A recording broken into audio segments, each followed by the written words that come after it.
우리 앞뒤 좌우에 계신 분들과 인사하실 때 반갑습니다, 잘 오셨습니다 인사하실까요? 네. 담임 목사님과 저희 성지순례 일행은 지금 여행 중이신데 제가 성지순례를 한번 따라간 적이 있었는데 참 신기하게 성지순례 팀도요, 우리가 예배드리는 이 시간하고 똑같이 맞춰가지고 예배를 드립니다. 거기서 따로 예배를 드리는데 그게 새벽이 됐든 저녁이 됐든 그 시간 맞춰서 드리니까 아무쪼록 이번 성지순례가 같이 떠난 그 순례 팀에게는 큰 은혜의 시간이 되었으면 좋겠고요. 안전한 일정 잘 마치고 돌아올 수 있도록 여러분 기도해 주시기를 바랍니다. 오늘 너희는 나를 누구라 하느냐의 제목으로 함께 말씀을 나누고자 합니다. 혹시 여러분 예수 믿는 거 힘들지 않으세요? 예수 믿는 거 안 힘드세요? 저 어릴 적에 저는 예수님이 너무 좋고 교회에서 지내는 게 너무 좋아서 목사가 되기로 마음을 먹었습니다. 평생 그렇게 살 수 있는 길이 있다는 걸 알고 주저하지 않고 이 길을 선택했거든요. 하루하루 너무 행복하고 너무 좋았습니다. 하나도 힘들지 않았습니다. 그런데 지금 그 마음이 안 변했을까요? 왜 그러세요? 저 힘들어 보입니까? 마음은 안 변했습니다. 절대 마음은 안 변했는데 힘은 듭니다. 왜일까요? 목사가 믿음 떨어져서 그런 걸까요? 예? 저도 세상 따라가는 목사가 됐기 때문일까요? 오늘 이런 이야기를 좀 해보려고 해요. 또 믿음 약해졌다 그러니까 저를 또 의심하는데 열심히 교회 생활을 하던 한 집사님이 계셨습니다. 젊은 부부가 열심히 교회를 섬기는 모습이 참 보기 좋아서 늘 눈여겨봤거든요. 그런데 그 집사님 부부 중에 남편 집사님이 잘 교회에 보이질 않는 겁니다. 그래서 아내 집사님께 물어보면 요즘 우리 남편이 좀 많이 바쁘다고, 친구들하고 어울리는 걸 좋아한다고, 교회 가자고 해도 맨날 싸우기만 한다고, 그냥 목사님 기도 좀 해달라고 이렇게 말합니다. 근데 그렇게 이야기를 듣고 가만히 있을 수가 없어서 힘들게 신방 일정을 잡아서 찾아간 겁니다. 그리고 그 남편을 만나서 이야기합니다. 갑자기 왜 그러시냐고, 우리가 좀 더 예수를 잘 믿어야 되지 않겠냐고, 예수 잘 믿어서 아내와 자녀들을 행복하게 해줘야 되지 않겠냐고, 친구들과의 만남에서도 예수님 믿는 자답게 신실하게 살아야 되지 않겠냐고 이렇게 얘기했더니 그 남자 집사님이 이렇게 얘기하는 겁니다. 목사님, 저 사실 예수 안 믿어요. 자기는 예수를 안 믿는다고 대놓고 얘기하는 겁니다. 그 말을 바로 코앞에서 듣는 목사의 마음이 어땠겠습니까? 열심히 교회 섬기고 열심히 봉사하고 직분까지 받는 그 분이 예수 안 믿는다니까 굉장히 당황스러웠죠. 그 말을 이어가는 겁니다. 사실 자기가 교회 다닌 건 보험 드는 것 같은 거라고. 사후보험. 자기는 예수를 안 믿는데 혹시나 교회 열심히 다니고 세례 받고 직분 받고 가끔 헌금도 내고 하면 나중에 죽은 다음에 진짜 예수님이 있으면 그때 내가 드린 보험금이 있으니까 그거 보고 예수님이 혹시나 구원해 주시지 않겠느냐고. 제가 그 이야기를 듣고 굉장히 마음이 아팠습니다. 어떻게 그 마음 가지고 예배드리고 봉사하고 신앙생활을 했었을까? 사실 여러분 이 이야기를 들으면서 어떤 생각했습니까? 혹시 뜨끔하는 분 계시지 않았습니까? 우리 한 사람 한 사람이 속내를 다 꺼내놓고 이야기하지 않아서 그렇지 저는 여기 모인 분들 가운데도 이런 생각하시는 분들 분명히 있다고 생각합니다. 예수님을 닮고 싶은 마음이 전혀 없음에도 불구하고 교회를 나오고 예배를 드리고, 아까 그분처럼 사후보험을 들기 위해서 교회에 나오시는 분도 분명히 계시고요. 어떤 사람은 자기 사업의 이익을 위해서 교회에 나오는 분도 계시고, 어떤 청년들은 좋은 배우자 만나기 위해서 교회에 나온다고 공공연히 말하는 사람도 있고요. 또 어떤 사람은 마음의 평안을 얻기 위해서, 병을 낫기 위해서 교회에 나오는 사람도 있습니다. 그런 의미에서 오늘 이 질문은 예수님이 다른 누구에게 던지는 질문이 아니라 바로 저와 여러분에게 던지시는 질문이에요. 어느 날 예수님이 가이사랴 빌립보에 이르렀을 때 제자들에게 물으십니다. 사람들이 나를 누구라 하느냐? 제자들이 대답합니다. 누구는 세례 요한이라고 하고, 누구는 엘리야라고 하고, 누구는 예언자 중에 한 사람이라고 합니다. 예수님이 다시 묻습니다. 그러면 너희는 나와 여러 날을 함께 보냈는데 너희는 나를 누구라고 생각하느냐? 이 질문이 우리에게 너무 중요한 질문이에요. 우리도 예수님을 잘 알고 있다고 생각을 합니다. 짧게는 5년, 6년, 길게는 30년, 40년 우리도 예수님 따라다닌 사람들이잖아요. 그런데 누군가 여러분에게 똑같은 질문을 예수가 누구냐라고 묻는다면 여러분은 어떻게 대답하시겠습니까? 사실 예수님이 제자들에게 물었던 그 질문은 예수의 제자로 그를 따르기로 결단한 우리에게도 동일하게 던지고 있는 질문이시거든요. 베드로가 이렇게 대답합니다. 주는 그리스도시니이다. 베드로가 그렇게 대답했지만 예수님이 처음 질문하실 때에는 너희는 나를 누구라 하느냐라고 물으셨기 때문에 모든 제자들도 똑같은 생각을 가지고 있었고 베드로가 대표로 대답을 한 겁니다. 그런데 그 베드로의 대답 이후에 예수님이 하시는 말씀을 보면 잘 이해가 되질 않습니다. 30절 말씀 함께 볼까요? 같이 읽겠습니다. 시작.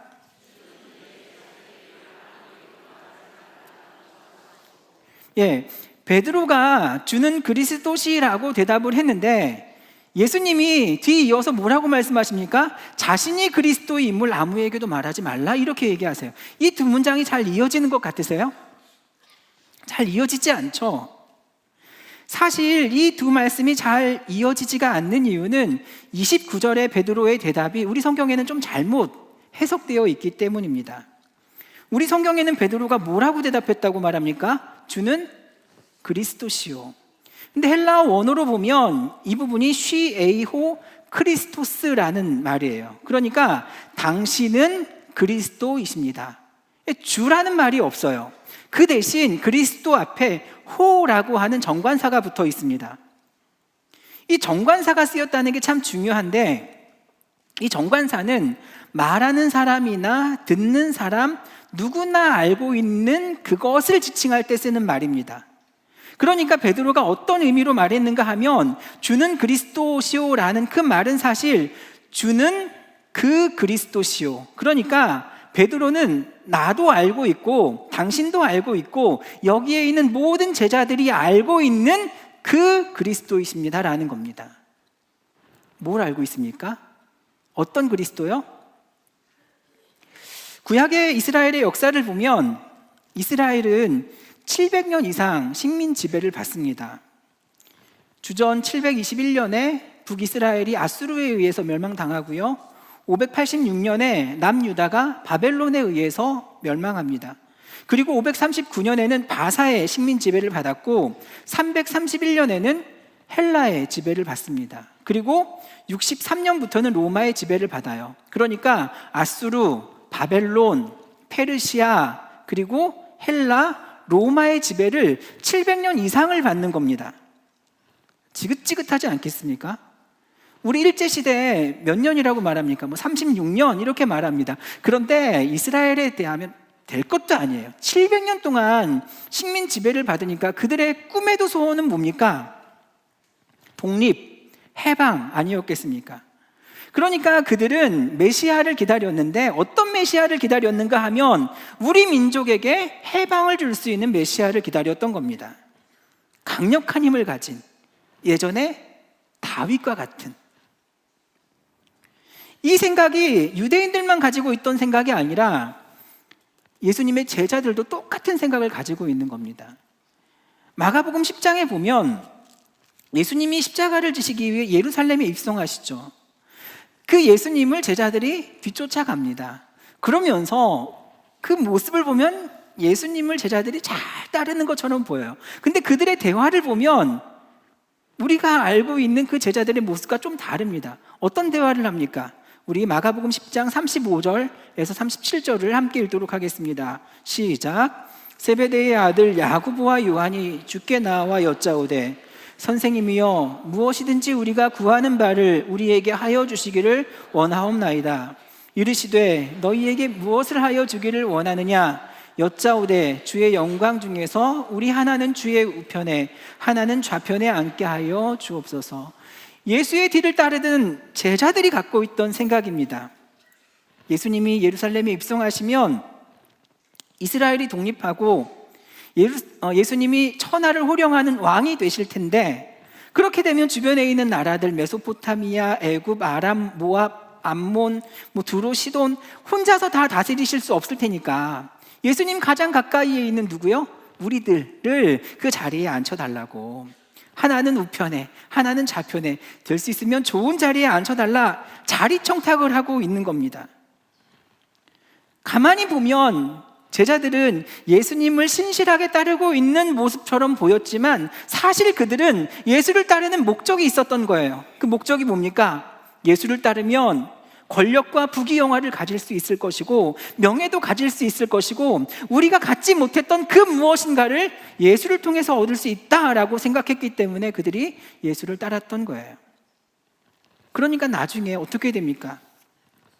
이런 것들을 예수를 통해서 얻을 수 없다고 판단된, 언제죠? 겟세마네 동산에서 예수님이 로마의 군병들에 의해서 끌려가게 되었을 때 어떻게 됩니까? 마가복음 14장 50절에 보면 제자들이 다 예수를 버리고 도망하니라. 여러분 어떠세요? 제가 볼 때 여러분도 예수님을 잘 따르고 계시는 것처럼 보입니다. 주일, 오늘은 단풍 보기 딱 좋은 날씨더라고요. 그런데도 불구하고 그런 세상의 즐거움을 다 포기하고 예수 따르기 위해 이 자리에 모이셨는데, 정말 예수님만이 여러분의 따름의 목적이십니까? 예수님만이 참 진리이고 생명이시기 때문에 여러분 예수님 따라오셨습니까? 아니면 예수를 통해 뭔가 다른 걸 얻고 싶은 마음이 여러분 안에 있지는 않으십니까? 예수 따라야 그것을 얻을 수 있다고 말하니까 내가 얻고자 하는 그것 때문에 예수를 수단과 도구로 사용하고 계신 것은 아닙니까? 예수를 믿어야 구원받는다고, 예수님께 기도해야 응답받는다고, 내 주변에 누가 예수 잘 믿었더니 복을 얻었고 성공을 얻었다고 그것 때문에 예수님을 따르고 있다면 우리는 예수님을 이용하는 게 되는 겁니다. 여러분 기억하세요. 우리가 원하고 기대하는 예수의 모습과 성경이 말하고 있는 예수의 모습이 완전히 다를 수 있습니다.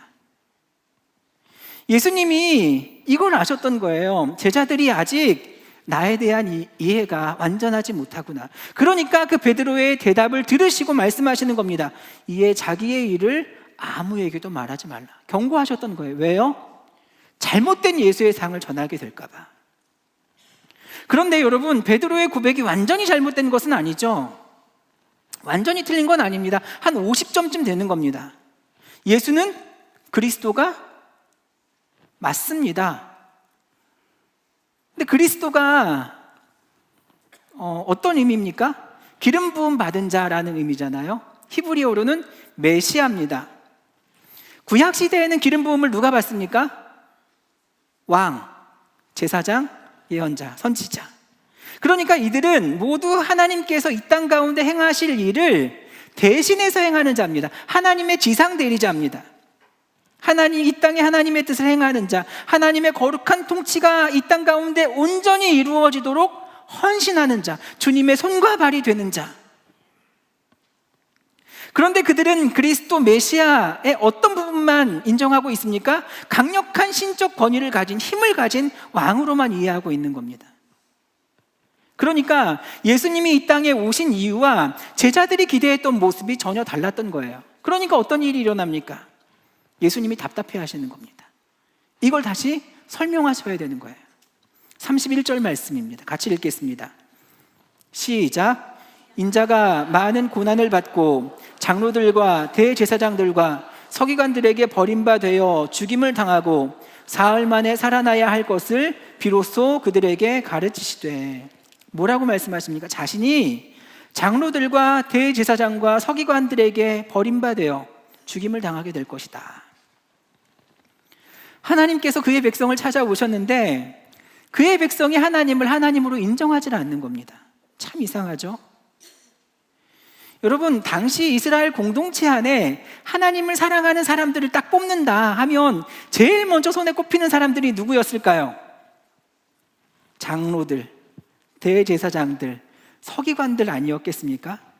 그 하나님을 사랑하는 사람들이 어디에 모여 있습니까? 성전에 모여 있습니다. 누가 봐도 그들이 하나님을 제일 사랑하는 것처럼 보입니다. 하나님이 이 땅 가운데 오시면 제일 먼저 달려나가서 두 팔 벌려 환영할 사람들이 바로 장로, 대제사장, 서기관. 그런데 그들이 어떻게 합니까? 하나님을 알아보지도 못합니다. 심지어 죽이기까지 합니다. 이 일이 2000년 전에만 일어난 사건일까요? 아니요.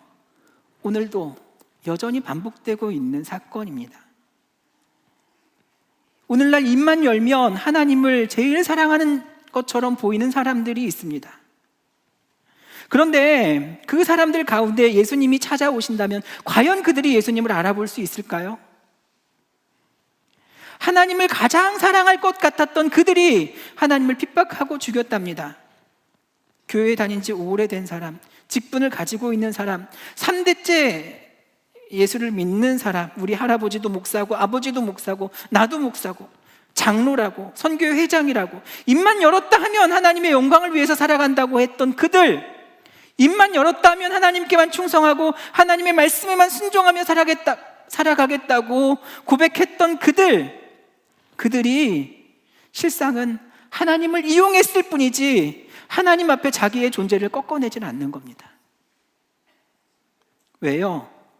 하나님을 이용해서 성공하고 싶기 때문에, 자기 입맛에 맞게끔 하나님을 제단에서 마음껏 활용하는 겁니다. 그 대표적인 사람이 누굽니까? 베드로 아닙니까? 32절 말씀을 보십시오. 함께 읽겠습니다. 시작. 드러내놓고 이 말씀을 하시니 베드로가 예수를 붙들고 항변하매. 예수님이 모든 말씀을 쭉 하시는 겁니다. 그랬더니 베드로가 예수를 붙들고 항변했다.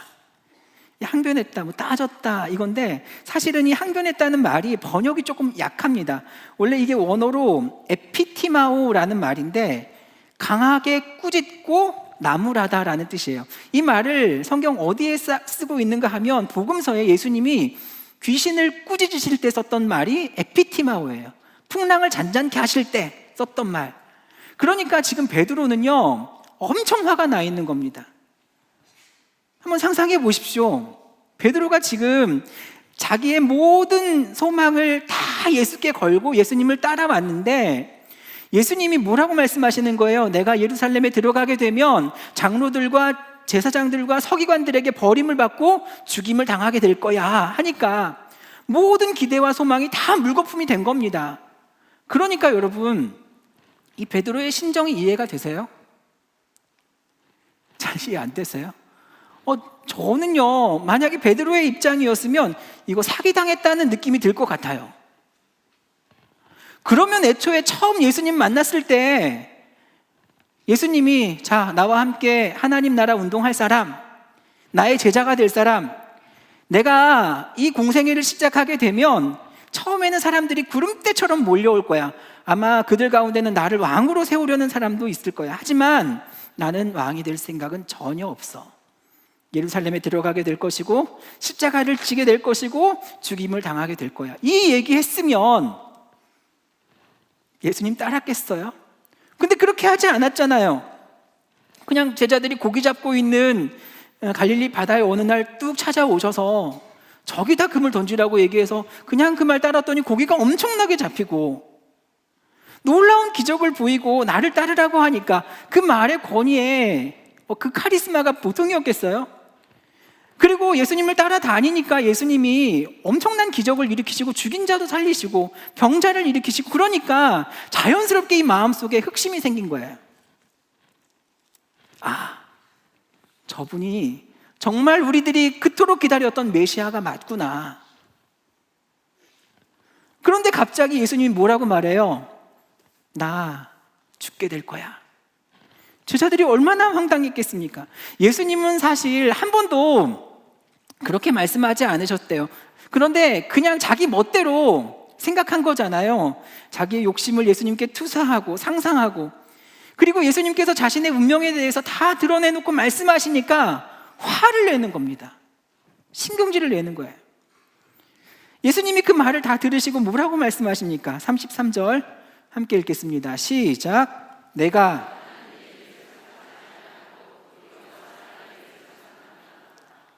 사탄아, 내 뒤로 물러가라.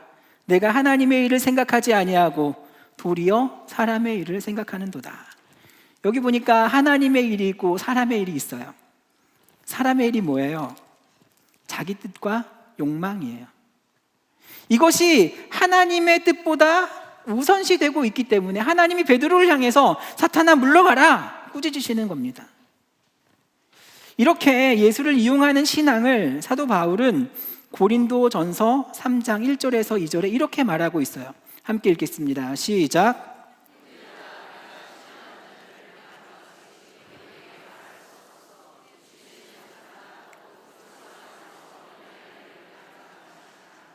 내가 너희를 저주로 먹이고 밥으로 아니하였노니 이는 너희가 감당하지 못하였음이거니와 지금도 못하리라.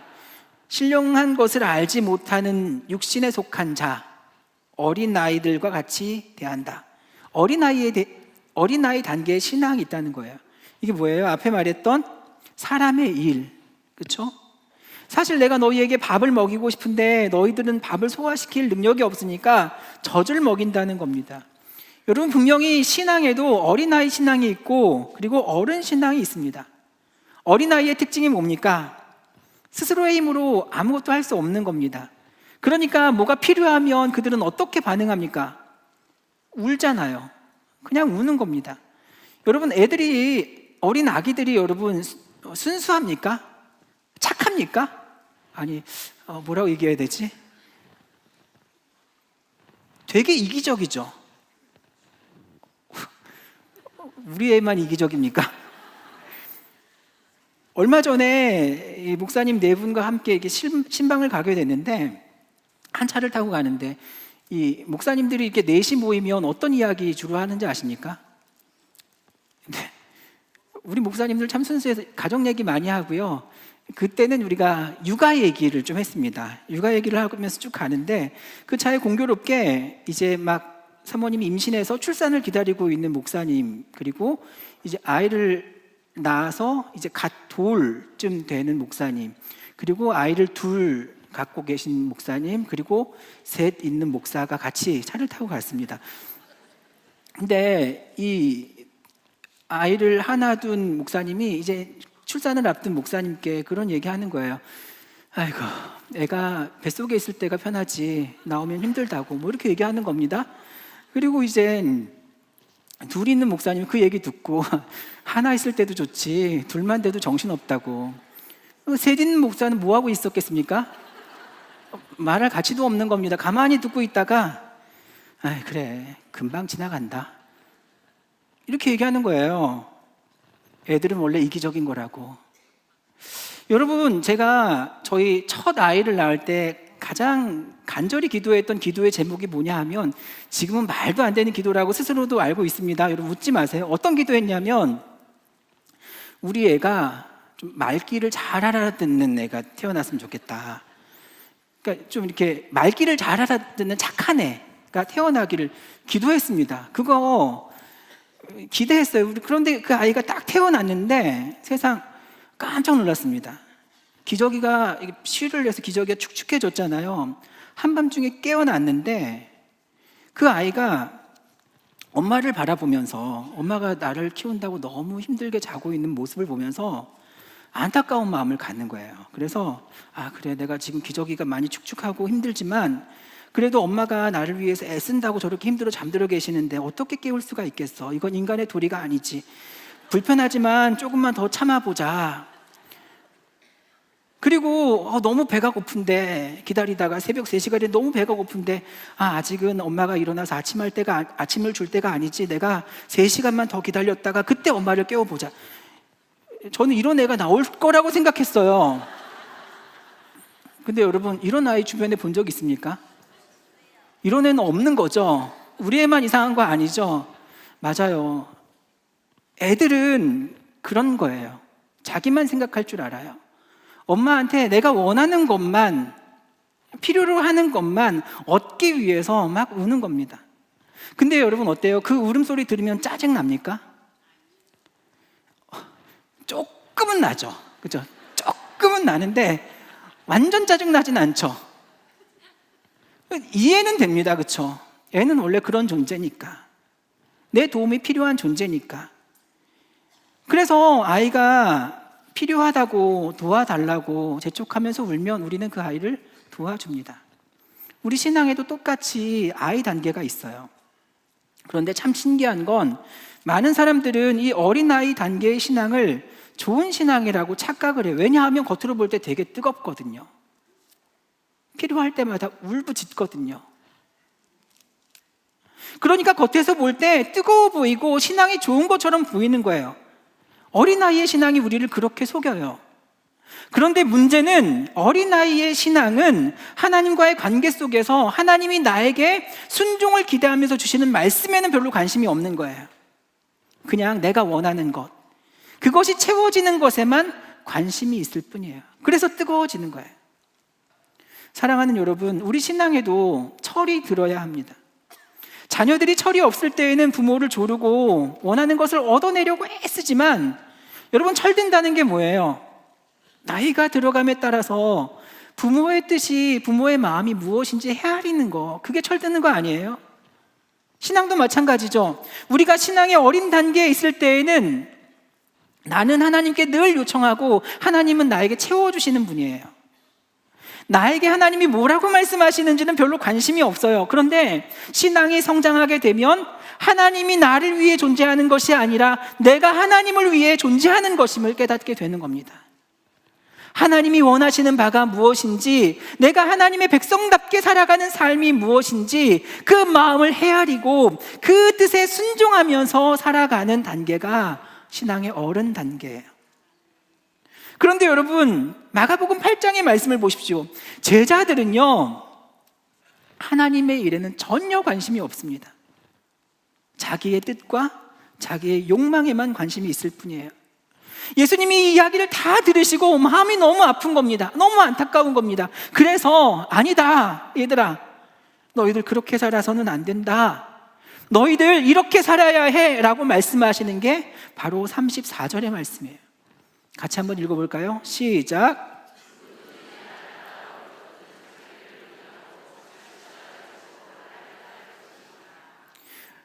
누구든지 나를 따라오려거든, 예수님의 제자가 되려거든 자기를 부인하고 자기 십자가를 지고 나를 따를 것이니라. 여러분, 제자 훈련 1년 받고 2년 받는다고 제자 되는 것 아닙니다. 진짜 예수님의 제자가 되고 싶다면 이 말씀을 내 삶에 비춰보는 거예요. 내가 예수 따르기 위해 자기 부인의 삶을 살고 있는가? 내가 예수 따르기 위해 자기 십자가를 지고 있는가? 자기를 부인한다는 말이 뭐예요? 자기 자신과 아무 관계가 없는 것처럼 자신보다 하나님을 더 사랑하는 것이고, 전적으로 하나님의 나라와 의를 위해서 세상의 모든 것을 버리고 부르심에만 순종하는 삶을 살아가는 게 자기 부인함의 삶이에요. 자기 십자가를 진다는 건 뭐예요? 죽을 각오하고 예수님을 따라간다는 거예요. 여러분, 바로 예수님이 우리에게 이러한 삶을 요청하고 계시는데 여러분의 삶은 어떻습니까? 내 인생 그 어디에도 자기 부인의 삶이 없다면, 예수 때문에 내가 짊어지고 있는 고난과 십자가가 없다면 우리가 정말 예수의 제자라는 것을 우리가 뭘 통해서 증명해낼 수 있습니까? 성경은 너무나도 명확하게 예수님의 가르침에 의해서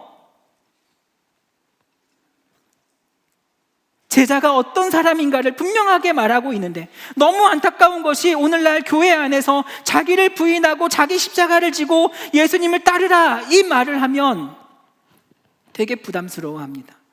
여러분 혹시 제 말이 부담스럽지 않으십니까? 이 말을 좋아하는 사람 별로 없습니다. 오늘 이 시간 목사로 강단에 서 있는 저조차도 가장 부담스러운 말씀이 뭔가 하면 바로 마가복음 8장 34절의 이 말씀이에요. 설교를 해도 이건 절묘하게 피해가고 싶은 본문이기도 해요. 그런데 여러분 너무 죄송하게도 그럼에도 불구하고 저는 이 말씀을 전할 수밖에 없습니다. 왜냐하면 이게 유일한 제자의 길이기 때문에, 이것이 저와 여러분이 살 수 있는 유일한 방법이고 이 길에만 생명이 있기 때문에, 우리가 이렇게 살아야 하기 때문에, 사랑하는 주안교회 성도 여러분, 오늘 예수를 따르고자 함에 있어 여러분은 고난을 받고 계십니까? 예수를 제대로 따르기 위해 여러분이 성질대로 살지 않고 자기를 부인하는 삶을 살고 계세요? 예수님 말씀 순종하며 살아가느라고 힘드세요? 그럼 여러분 잘 살고 계시는 거예요. 자기를 부인하고 십자가를 지는 삶은 여러분 굉장히 심플합니다. 우리 삶의 이유가 나에서 예수로 바뀌는 거예요. 사람의 일을 부추기고 있는 이 세상의 한가운데 그 유혹에 맞서서 하나님의 뜻을 행하며 살아가는 것. 불의한 자들과 함께 손잡지 않고 정직함을 지켜내느라고 손해와 피해를 감수하며 살아가는 것. 내가 마땅히 누릴 수 있는 권위를 포기하고 마땅히 주장할 수 있는 권리도 예수님 때문에 내려놓을 수 있는 것. 내게 허락하신 기다림의 시간을 묵묵히 견디며 주님의 뜻을 기다리는 것. 예수님 따라 사느라고 정직하고 진실하게 살면서 피해는 다 당해도 왜 그렇게 바보같이 사느냐는 소리를 듣는다 할지라도, 하나님의 말씀에 따라 사느라고 만신창이 되고 피투성이가 되어도 그 말씀 따라 살기 위해 분투하는 그 삶을 주님께서 우리에게 요구하신다는 거예요. 사랑하는 여러분, 예수님 뜻 저버리고 세상적인 성공을 이루기 위한 삶을 살아가지 마십시오.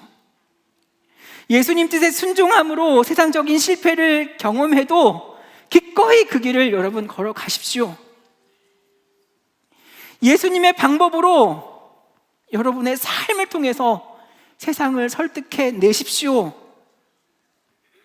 그 길 절대 포기하지 마십시오. 왜냐하면 그 길을 걸어가야 그 길 끝에 계신 예수님을 우리가 만날 수 있어요. 예수님 때문에 여러분 정직하게 사십시오. 예수님 때문에 여러분 진실하게 살아가십시오. 예수님 때문에 나보다 남을 더 소중히 여기며 살아가십시오. 가장 가까이에 있는 아내와 남편을, 그리고 자녀들을 더 사랑함으로써 예수님의 사랑을 증명해 내십시오. 그들 눈에서 슬픔의 눈물 흘리지 말게 해 주십시오. 우리의 예수 제자됨은 이러한 삶을 통해서만 증명이 될 수 있는 거예요. 주님 부르시는 그날까지 우리 그렇게 살아갈 수 있기를 바랍니다. 이 찬양 아시죠? 같이 한번 불러볼게요.